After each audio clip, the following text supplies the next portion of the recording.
Okay, go and walk.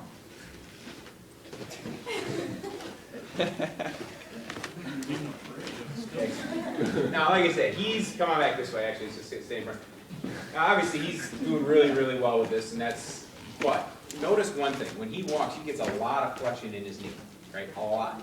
Imagine how exhausted he would be if he did that for the next hour and a half. All of a sudden, you're like, man, all those squats that I do in my gym ain't working so good. I mean, so he's like, workout over here.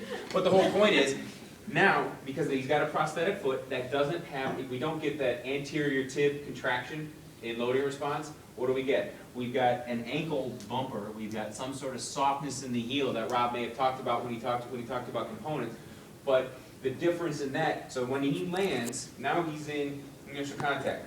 So instead of this happening, nice and smooth, it's going to do this, okay? So we can set the stiffness of the heel so where it will go a little bit, but basically it's like a guy wearing a dress shoe, a hard heel dress shoe, or a woman wearing a lift or more of a high heeled shoe. When they land, they're getting thrown forward.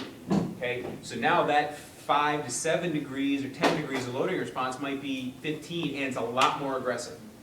So what does the patient do when they're here? They're like, that felt weird.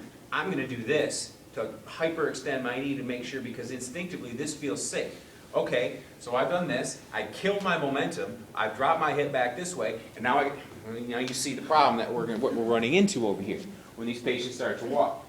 So this is where we can. So you see that. So this guy's walking. What do you think? Man, you know what? Not real happy with the fact that he's getting a really aggressive knee flexion movement. Your initial instinct might be, I need to work on those last few degrees of quad strengthening. Or, let's see. Now, see if I can get to this thing.